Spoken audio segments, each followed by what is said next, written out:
Welcome to Prison, the Hidden Sentence, raising awareness and providing education and insights for individuals and families with incarcerated loved ones, educating and empowering through personal stories of those affected by and involved with our prison population.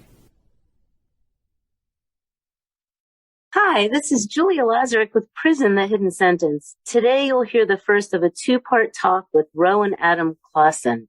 In the first part of their journey, you're going to learn how they met and started their relationship while Adam was incarcerated in a federal prison.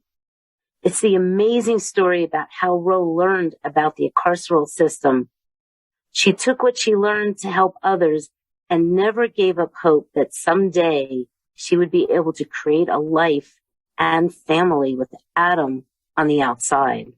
Adam shares his story, not only about his relationship with Ro, but also how a chance meeting with someone changed his life and led to the eventual release so that they could be together on the outside as a family.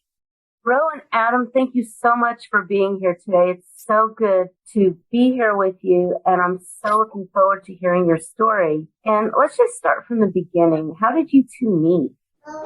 So first of all, thank you so much for having us on. We love you so much, Julia. We're so excited that we're now local. We get to see you in person more frequently than just once a year at a conference. So Adam and I met when we were young. We were in high school and I went off to college.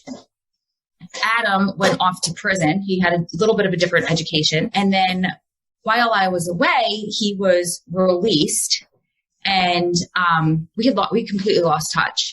So when I came home, I didn't realize he had gone back to prison. And then years and years later, a friend got us back in touch. Well, how did you get back in touch? I mean, if he was incarcerated and you were on the outside, how did that even happen? How did you reach out to him? Or how did he reach out to you? So one of my very best friends, her boyfriend wound up getting incarcerated as well. And he happened to go to the same facility that Adam was at. How did you feel when you heard or saw Ro after all those years? I have to be honest. I was at a point where I was feeling the weight of the sentence that I was serving. I was serving a life sentence. And I had spent a number of years slowly, I guess, kind of disconnecting from the outside to a certain degree. Part of that I felt like was for my own health and well-being. Not all of my relationships from the past were positive. Many of them were really taking a toll on me. And I had finally gotten to a point where I was, I guess I would say, at peace. I was focused on myself. I had really turned inward. So I felt good about who I was and who I was becoming. And I wasn't really sure if I was ready to connect with anyone on the outside.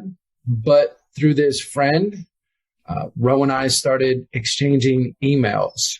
And it was at a time where they had just introduced the email system. We were one of the pilot facilities to do that. So the timing was just right. And it was through the exchange of those emails that I very quickly realized how much that connection meant. And it wasn't just the connection. I mean, if I'm being honest about it, none of my previous relationships ever had much substance. So this was an opportunity for us, even though we were apart, to really get to know one another, who we were at that point in our lives on a much, much deeper level. And I very quickly realized that although I, went into this not wanting to get involved with anyone, that it was just going to be, a friendly exchange, that there was far more to it, that I was emotionally getting attached through these emails to Ro. And it was something that I had never experienced before. Oh, that's beautiful. That's beautiful. So your relationship then started when you were incarcerated and Ro was on the outside, started with emails. And then at what point, Ro, did you go visit Adam? Well, it felt like an eternity later, but it was probably about 3 weeks. 3 weeks or 4 weeks later, wound up, it was Labor Day weekend. And on the long weekends there, you could visit for 3 days. Otherwise, it's Friday and Saturday, I think. or I'm sorry, Saturday and Sunday, but we were able to go Saturday, Sunday, Monday because that Monday was a federal holiday. So I went with that girlfriend, which was great because I had no idea about visiting prison. And she kind of showed me the ropes, told me what I should wear, what I shouldn't wear, how to behave, those kind of things that somebody on the outside would have no idea what to do or how to behave. So yeah, it was about 3 weeks into our communication, but it was a few times a day, every single day, emails back and forth that number one, it felt like we were communicating for years and years and years. And number two, we were communicating so deeply, more deeply than I had communicated with somebody that I had dated for years on the outside in the past. So it was incredible. And was that because you guys knew each other when you were younger? You think that you already had a connection and then you were able to get to know each other better during that time because of the past? Honestly, I don't. I think it was more the fact that we were able to communicate without a physical aspect. So we were able to communicate, I always say almost on a soul level, where you could go really deep and ask really deep questions. And without that physical aspect there, it was almost like you were able to be more vulnerable with one another. Well, in the prisons, they read everything. Did you have any fear that, here you are pouring your heart out and reaching this person that you have this connection with? I didn't. And I think in a good way, now looking back, I had no idea, even at visit, I had no idea where I was. I had no idea. I mean, yes, I knew that he was in prison. And yes, I knew I was visiting a prison. And yes, I knew my emails were being monitored.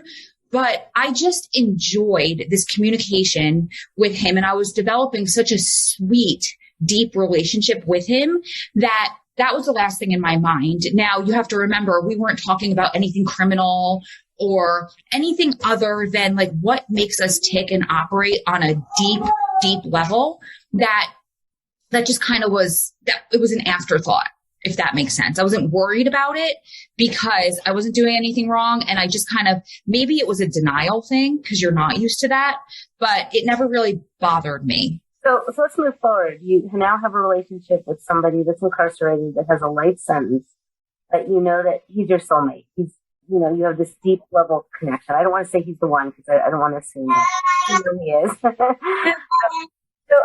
how did it go from there? How did you arrange visitation? How did you handle it on the outside? And then we'll go to Adam about how he handled it and kept his spirits up on the inside. Well, in the beginning, it was, I think, a whole heap of denial where I think I was 31 at the time when we got back in touch. And I was like, okay, well, we're going to get him out by the time I'm 35 because I'm going to manipulate this and I'm going to be the one that finds the loophole in the law that gets him out. And I did that for maybe a year or two. And I remember specifically to the day when I kind of had to let that go because I would go to work. I would go to the gym and then I would come home and I would spend the rest of the night researching. I was online. I was trying to figure out this loophole or find the one person that was going to help me get him out so we could live our happily ever after because, that's what I deserved. And I was going to manipulate this. So after about 9 months of that, I was in a fitting room. I had to get clothes from the little girls section because I didn't realize that I wasn't even eating barely anything more than an apple and peanut butter a day.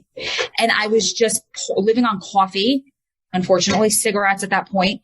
And I looked in the fitting room mirror and I saw this skeleton and I was like gray and sallow. And I thought to myself, what are you doing?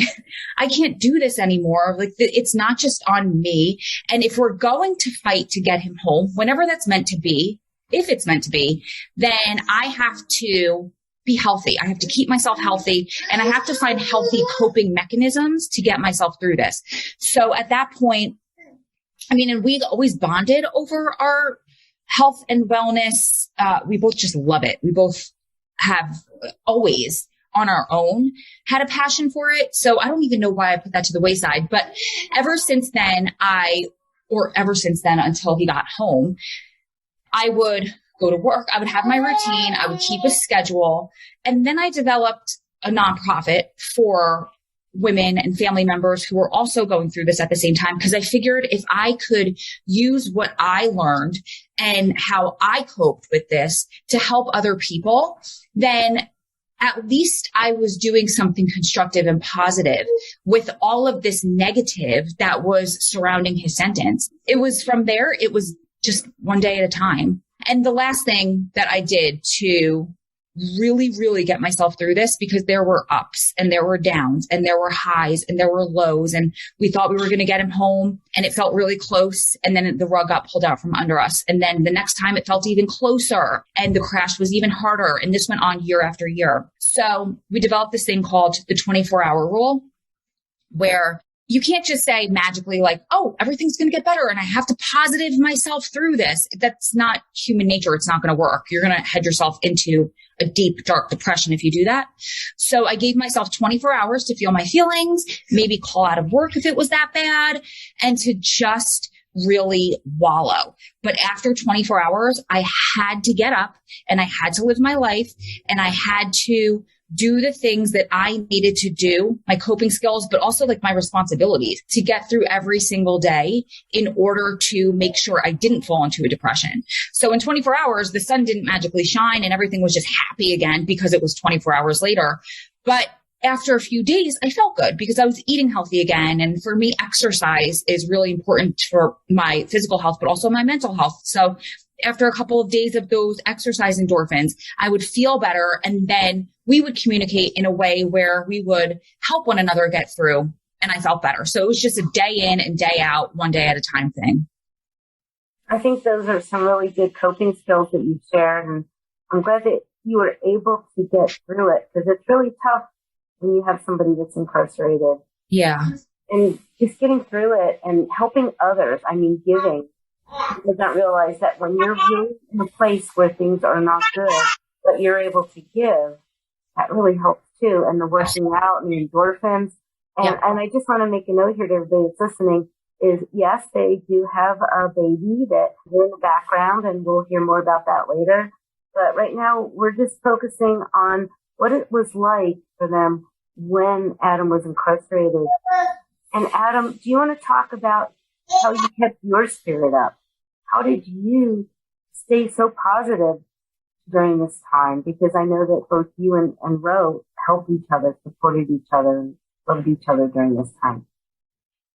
Well, I say it all the time. I credit who I am today, with it's the result of her support. It's the result of the love that I felt over all those years. And as she was talking about, when Ro was talking about, initially that first year and a half, when, she was so focused on doing whatever she possibly could, to get me out of there so that we could have this life together.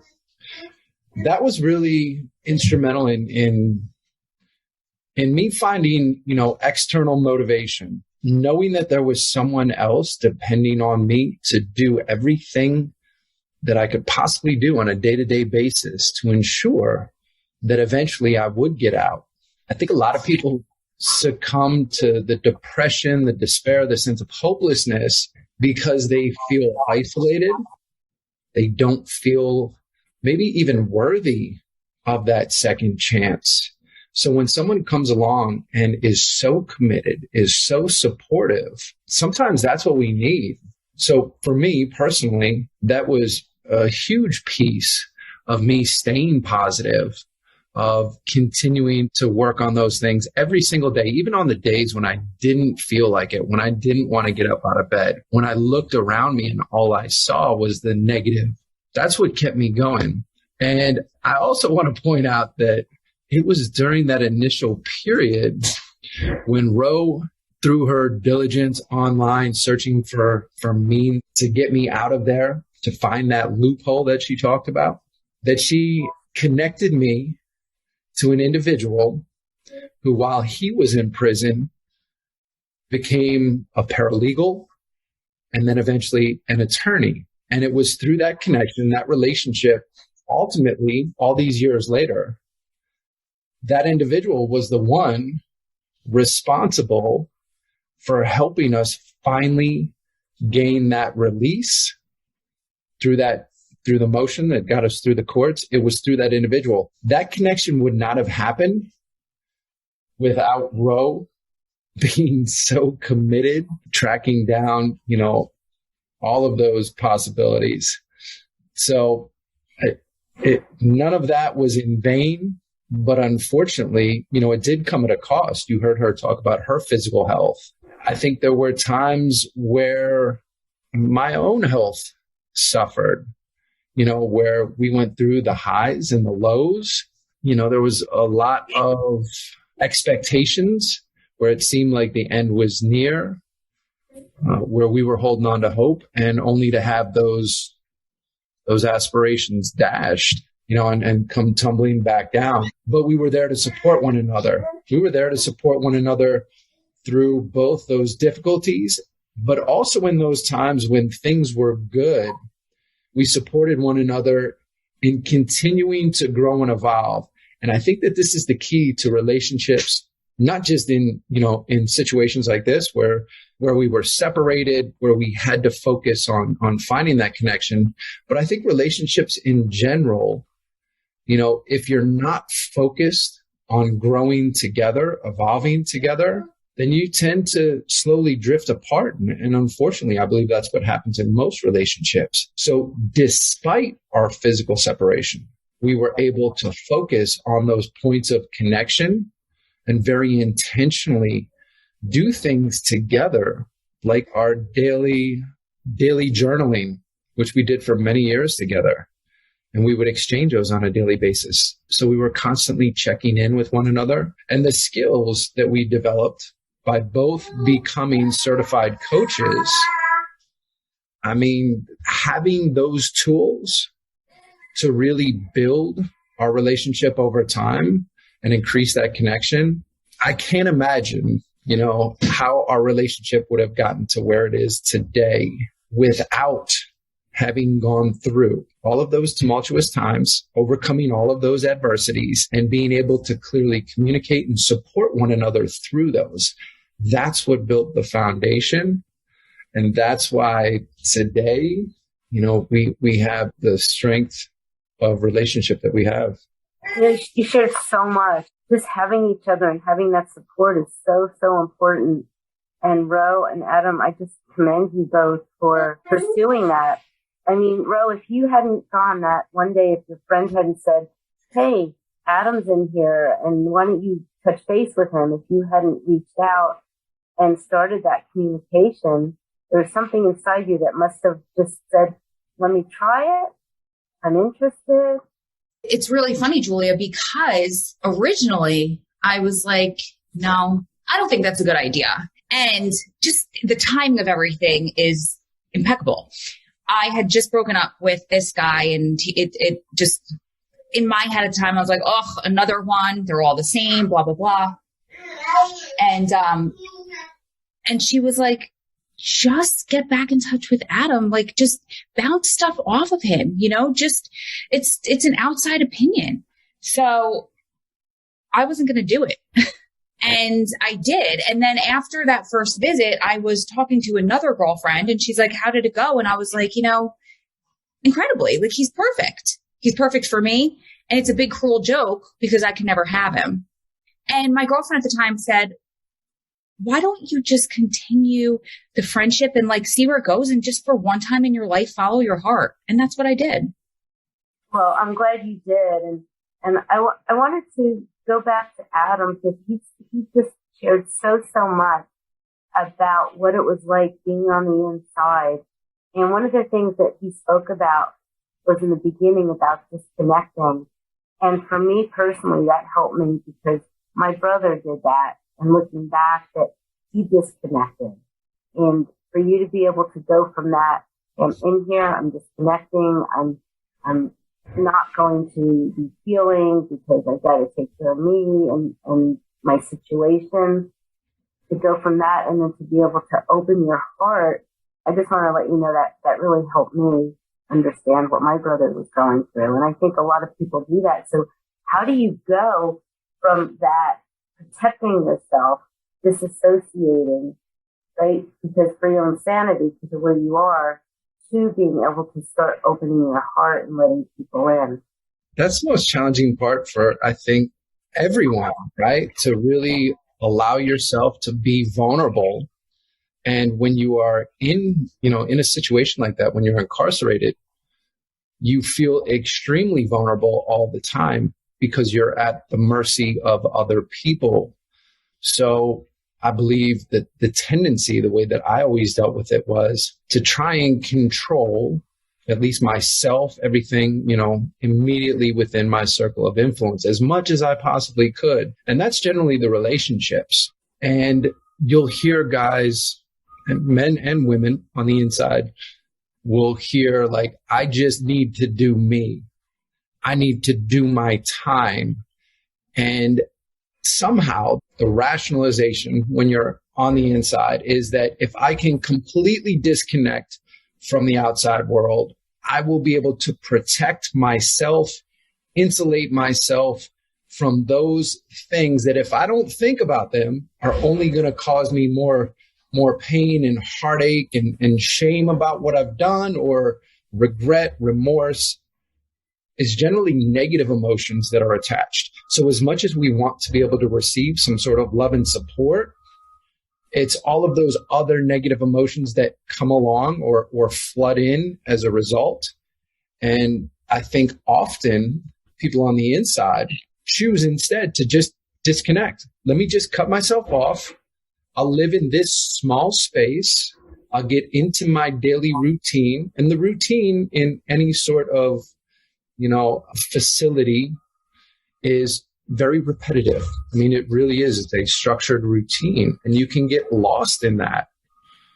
And if you have an end date, it's easier to move towards that because the days then begin to blend. And you figure to yourself that when I get out, then I'll be able to reconnect. Then I'll be able to, remedy, fix those relationships. I can't do that from in here. That's the mentality, that it's just not possible.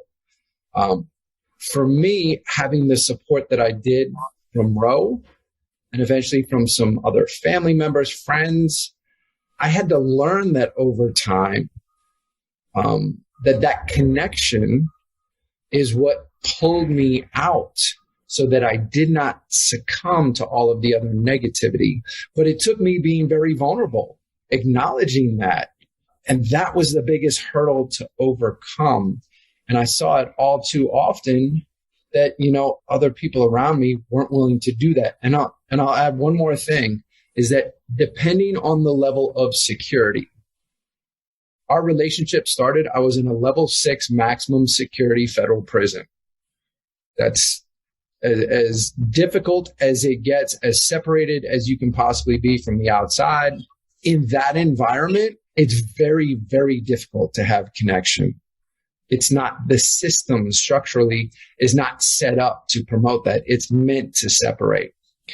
By coming down in custody, when I came down to a medium security, the simple fact that I could sit there with Ro and hold her hand, to have that physical connection, I can't tell you how significant that was in me becoming or reconnecting in a way that allowed me to become who I am today. I could just, of course, I could just imagine. That's all I can say. I haven't been there, but I can just imagine. I could feel it. And I was wondering, how long after those emails and going to the medium security facility and could actually touch Ro and touch her hand, how long was that? Was it months or years? Before that happened, it was over a year. Wow. I had been incarcerated for over a decade at that point. Ro and I had been exchanging emails. She had been coming up to see me in that maximum security, which we were very much separated, like physical separation. Do not touch each other. If we even see you look at each other like you're going to touch, you're out of here. Living in that, that sort of, it's unhealthy. It's just an unhealthy, restrictive environment. Despite that, that shows the strength of our connection, but it also gave us such an appreciation for something as so seemingly simple, yet incredibly intimate as being able to hold her hand. I'm still stuck on that. I've got goosebumps just thinking of that. Like the first time you have like a human touch after so many years that I don't even know if you could even put into words that feeling.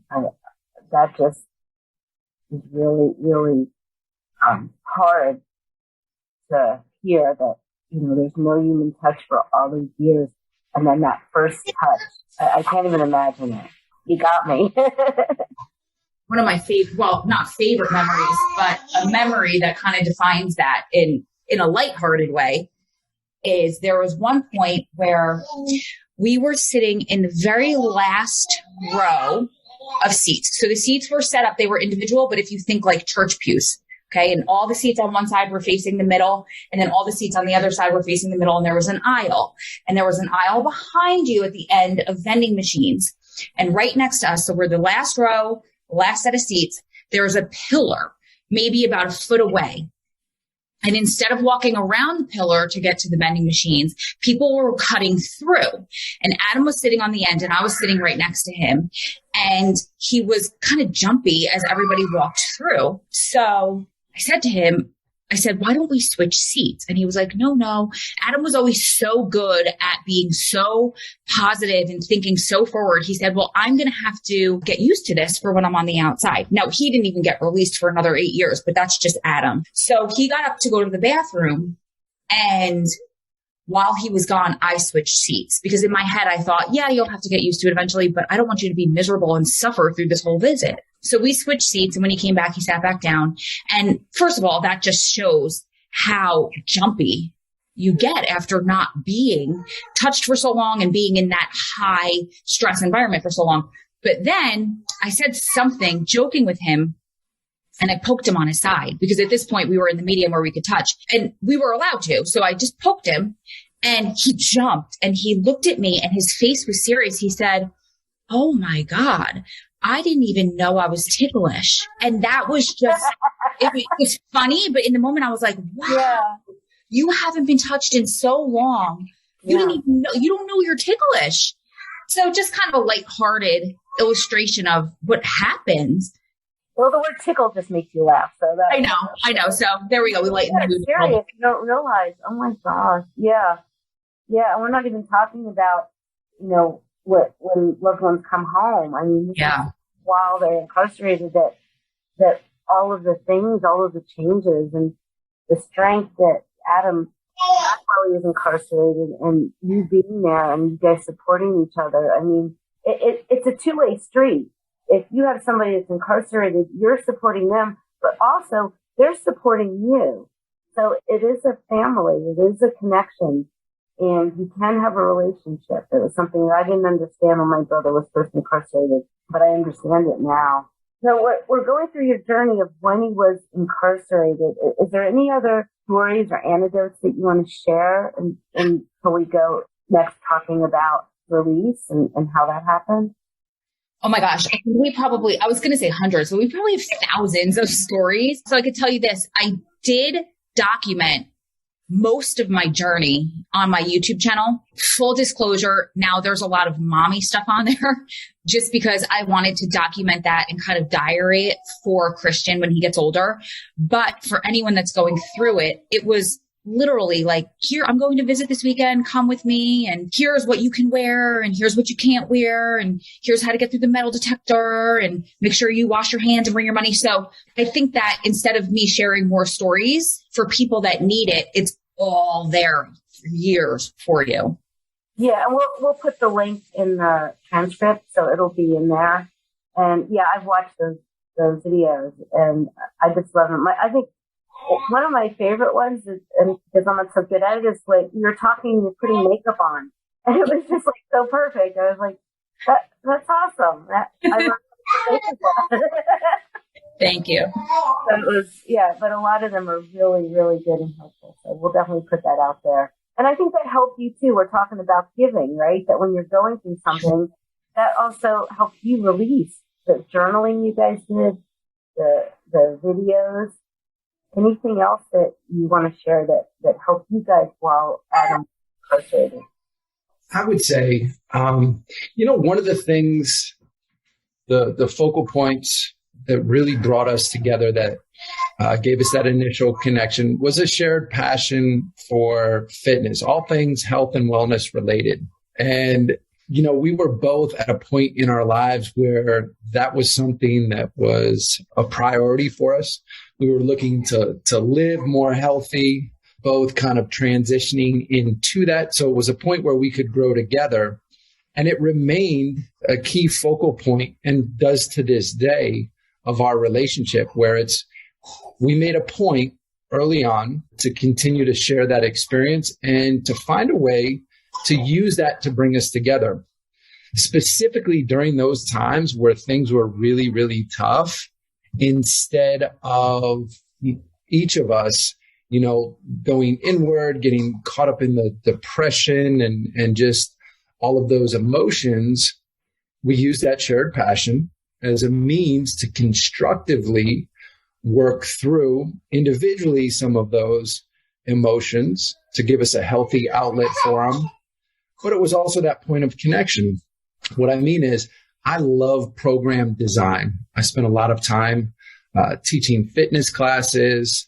I love all things health and wellness related, but that's my focus on the fitness part.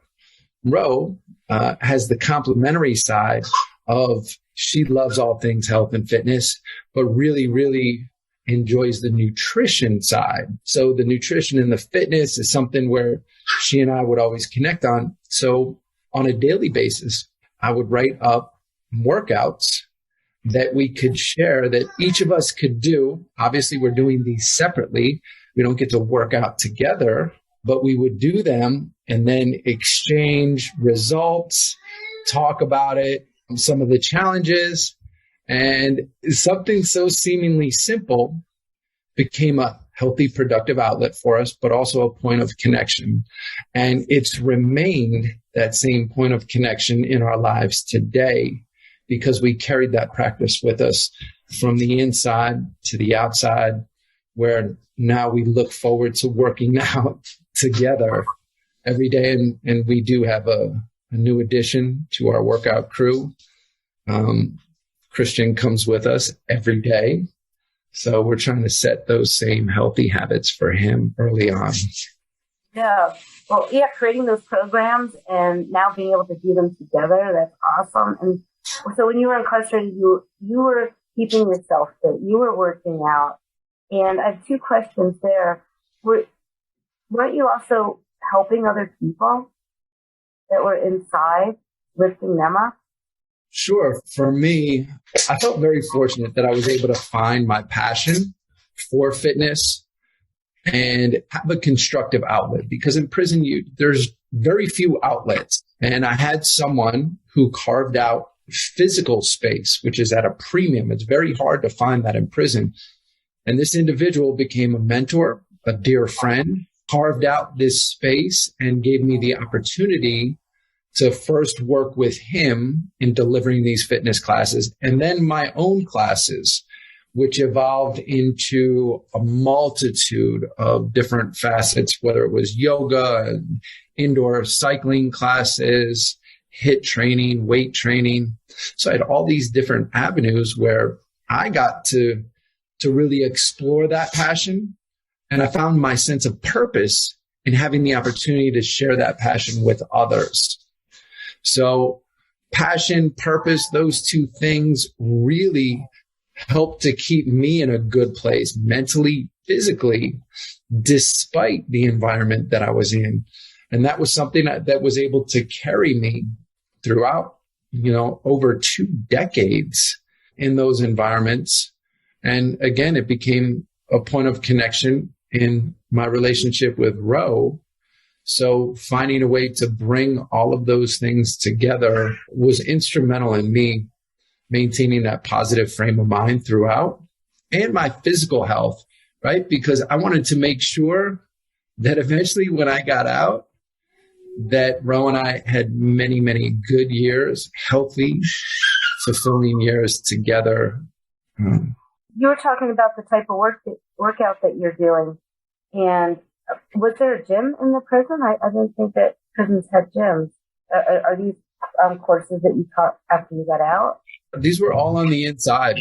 Wow. And initially, when I came in the early 2000s, there was still more resources, such as the spinning classes. I became a certified indoor spin instructor, group trainer, personal trainer, had access to all those things, which were slowly removed over time. So I saw the impact that had. I continued to deliver my classes by whatever means were available to me. Sometimes there wasn't much, and sometimes it was really just a matter of utilizing body weight movements, right? I got to the point where I learned to adapt to whatever the environment was, whatever resources I had. I saw those challenges as an opportunity for me to become better at honing that craft. And again, I made it fun. It became fun for me to figure out how to do that. And again, it was, those individuals that I had the opportunity to work with, how grateful they were in return for the results that they saw, in themselves physically, but also for me, it's about when you have a physical goal and you can help someone achieve that physical goal to do something that they've never done before or thought themselves capable. That's the key to transforming your belief in yourself and what you're capable of, to developing mental fortitude.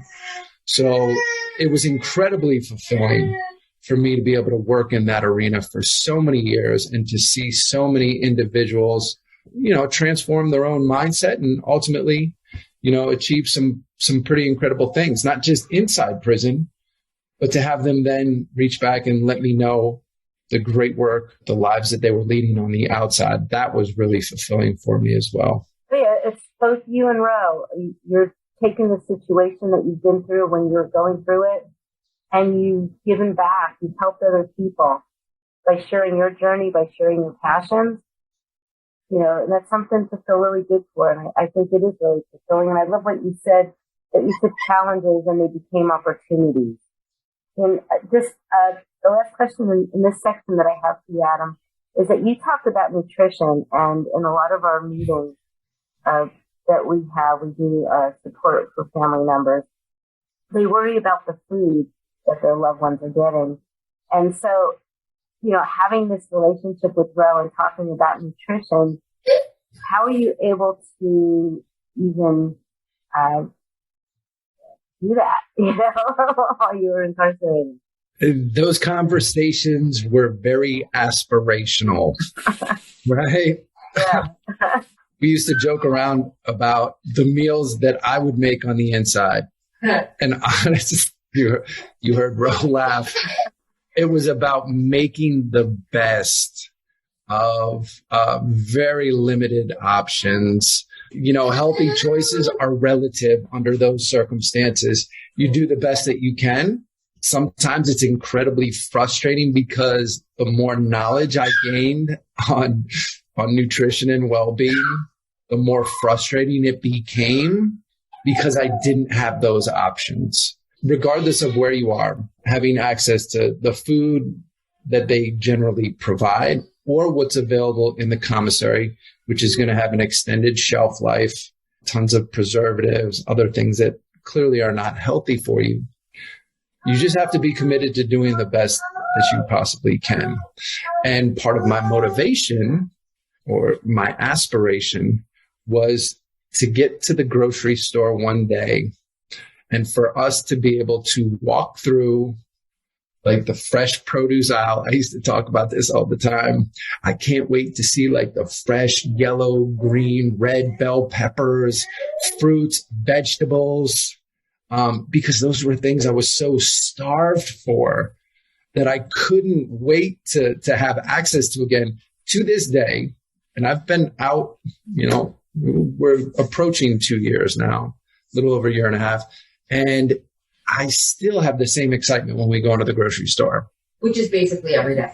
Yeah, we go to the store all the time and constantly hit those areas where we're buying those fresh fruits and vegetables. And it has given me such a great appreciation for it. But at the same time, I'm all too well aware those individuals who are on the inside, the limited options. And I've done my best to outline, some healthy meals using those commissary items. I've tried to advocate here on a local level for improved access.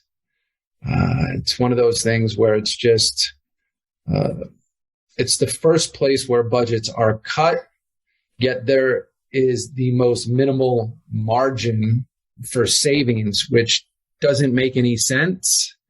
And honestly, the long-term health care costs as a result of those not having access to good nutritional foods, that's a foresight that most, state agencies don't really have. They're more concerned about current budgets, so they generally won't invest in those healthy items. But yeah, I would say you have to just be committed to doing the best that you can under those. You did the best you could, and I want to go to the farmer's market with you guys, so we're going to set that up.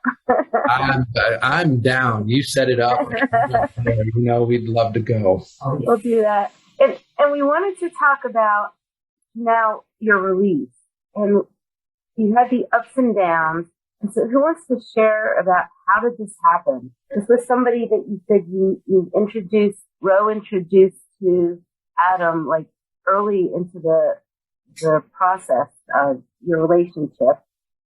And this person turned out to be the one that helped. So go ahead, Ro. It was, I want to say 2010, and Adam, feel free to interrupt me if you want to add parts, but I want to say it was 2010. And there was a New York Times article that told the story of a man who was a bank robber and became a jailhouse lawyer and won some incredible cases that most attorneys out here wouldn't be able to win while he was on the inside. And when he came out, he became a lawyer, and he worked his way and he worked his way and he worked his way up, and he was a Georgetown law professor. Actually, at that point, I don't think he was working for Georgetown, right? I don't remember exactly what he was doing. Working for a legal publishing company while finishing up law school, attempting to pass the Washington State Bar as a convicted felon. And he had the support of a Supreme Court attorney who happened to see both of the motions that he had submitted while in prison and was so impressed, told him, whatever I can do to support your success when you get out, I'll be there for you. True to his word, he helped him attain a scholarship, a Bill and Melinda Gates scholarship to law school. And then when he came up to the bar, spoke in support, because you need that character reference when you have any sort of negative history. And he was there to support him in that. And from that point forward, his career really took off based on not just what he had done while he was on the inside, but what he continued to do on the outside. Yeah. So there was a New York Times article that was written about him. And I read the article and I reached out to him on Facebook. And I never expected for him to reach back out. And he did. And I got him in touch with Adam, and they became fast friends. And what I didn't realize at that point was their cases were very, very similar. So similar, but Sean, the attorney, chose to not go to trial, or Adam chose to go to trial and was punished for it. And that's what created Adam's long sentence. So I think Sean took a serious, I don't even want to say liking, but I think it was, not only did he like Adam, but it was also a passion. Yeah. Yeah. And so he started working on Adam's case then? This was stretched out over a course of probably, 10 years? 8 wow. Yeah, the initial meeting, and you became friends. And of course, being friends with Adam's really easy. Yeah. So, Oh, well, it was, as Rose said, there were many similarities between our background, our personality, just a lot of different characteristics, yet we were treated very differently by the system. He was offered that time, still a substantial sentence, 12 years. I was not offered that same opportunity at even a reasonable sentence. I was put in a more difficult situation and felt like I had no option but to go to trial and face these mandatory minimums. So when Sean and I initially connected and he learned about the disparity between our situations, he felt a personal responsibility because now being, on his way to becoming an attorney, he felt like these were the sorts of situations that he could have the greatest impact, especially coming out of that environment where he still felt a need to give back. And I guess I'm very, very fortunate that he saw that in me, that we had that relationship. And this was before he gained too much national attention, because as the years progressed, he and I had many, many conversations on what it would take to ultimately change the law that gave me the mandatory minimum sentences, because really that was the only option there was for me to ever be released. My appeals had long since run out. This was the means that we needed to focus on for my release. So over the course of those many years where he gained acknowledgement for his legal acumen, for, what he had overcome, there was a lot of interest in his personal story. He published a book that helped. And ultimately, Georgetown Law School came to him and offered him a position as a law professor, which, being at one of the top law schools in the entire world, elevated him to an even higher level of recognition and outpouring of support from other individuals throughout this community. And he, being in Washington, D.C., gave him access to the White House, where he became a frequent guest. So through these relationships that he developed, he ended up in a position to help influence the actual amendment to the law that resulted in my eventual release. But this is over the course of a decade. This isn't something that happened, in relatively short amount of time. It took a. You guys had hope. You guys just had that vision. You had that belief. Yeah. So I know it's 10 years and just a crazy amount of time that you were incarcerated. Over those 10 years, when it got close to your release, how did that happen? What was the turning point, the tipping point? Well, I think maybe I should clarify this, because my attorney, Sean, in his frequent trips to the White House and sentencing reform in 2018 resulted in the First Step Act. There was two key pieces within that legislation. The first was an amendment to the statute that gave me the mandatory minimums. Congress came back and said, okay, you can't do this anymore. No one will ever be sentenced the way you've been sentenced. However, it's not going to be made retroactive. So myself and literally thousands of others remained trapped, stuck behind those sentences. So that was the first part. But the second component to the First Step Act of 2018 was a change of just a few words to what's called the compassionate release vehicle. And what that is the ability to petition the court for a reduction of sentence. And prior to that, there was no way for me to get back into court. Sean was responsible for making that change to the law. The problem was, no one believed when that change was made that it was going to have the impact to affect people like me. So Sean had to go out to all of the media, to all of the law community, the legal community, convince people through numerous articles that he wrote, through interviews that he conducted, and through many, many conversations with people of influence to say, no, this is what this change means. We can now do this.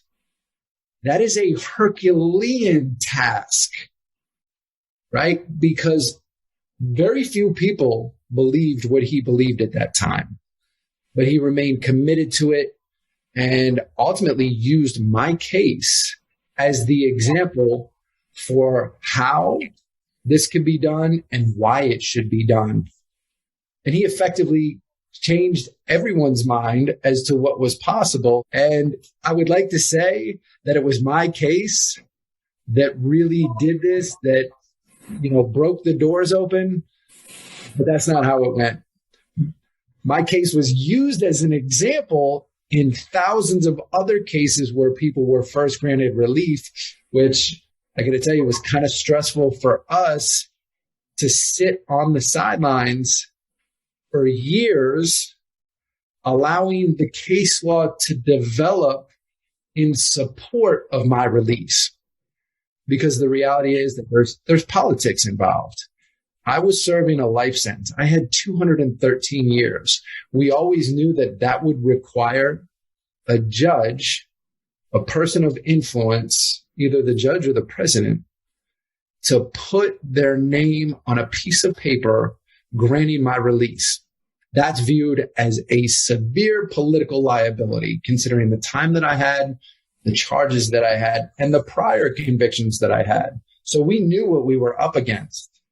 So in Sean telling us that he had to form this record, allow all of these other cases to go first, cases that were a little bit easier for the courts to acknowledge, to build that record, that was tough for us. It was tough to sit on the sidelines, to watch people get released. We could be happy for them, but we felt like our time was there too. We wanted to have a family, start a family, take that next step forward in our lives. And ultimately it took 18, 19, 20, 2.5 years for us to finally get that motion back in front of a judge who was willing to acknowledge that I had accomplished what were deemed extraordinary and compelling reasons for a sentence reduction. Now, he granted the motion and vacated my sentence, so I no longer had 213 years. However, he didn't immediately release me or say even what time he was going to pose in place of my original sentence. So there was an additional waiting period where we were left in limbo, not knowing whether or not I was still going to have to serve another 10, 15, 20 years based on whatever the judge decided. So we didn't know if our life was about to start, our life together, that we could, begin our family, move on with our lives, or we were going to have to wait another decade or possibly longer. That was a very, very challenging time. Well, I'm on pins and needles. What did he say? I mean, I know you were released, but what did he say? Obviously, it worked out. Yes. Yeah. I didn't make it out. So it's kind of a spoiler alert. But there was another hearing. The judge decided that he wanted to hold one more hearing after he vacated my sentence. He wanted Sean and the U.S. attorney to weigh in on why he should or should not grant my release. This is where Sean did an absolutely amazing job advocating for me. And I've got to be honest, there is no one else on this planet, no other attorney or other person that I would allow to go in there and speak solely on my behalf. After having spent 20 years focused on this one singular issue, Sean was the only person that I could be completely confident in going in there, knowing that he had the issue and he could speak about me as a person. He could be my advocate, truly my advocate. That rarely happens in the criminal justice system. Attorneys don't generally know their clients very well.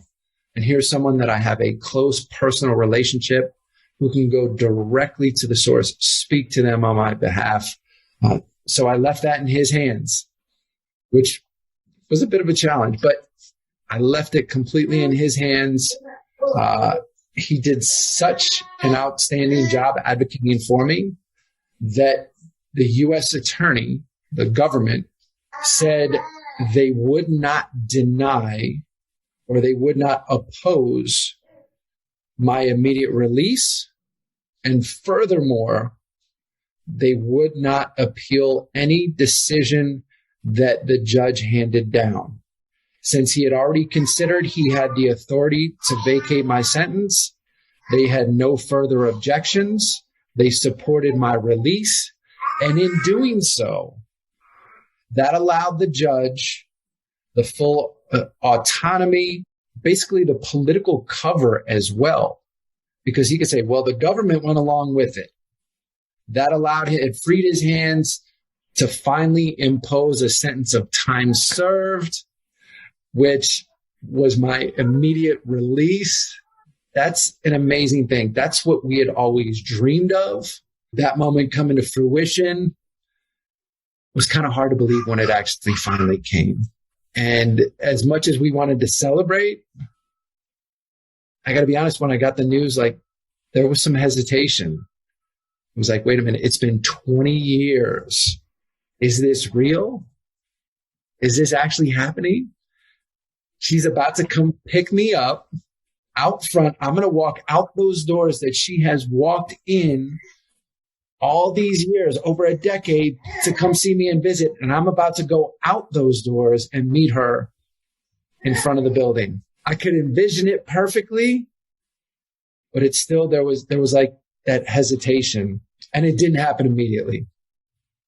Although it was immediate release, there were some complications. It took a couple of days before I was finally released and walked out the door to Ro, who was out front with a car parked, ready to go for our journey across the country toward our new life. Thank you so much for sharing that story.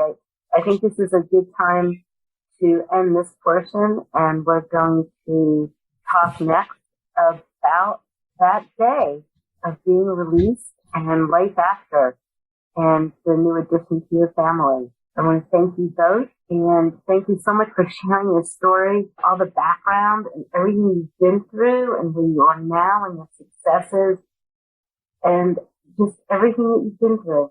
It's been a lot. You guys are great.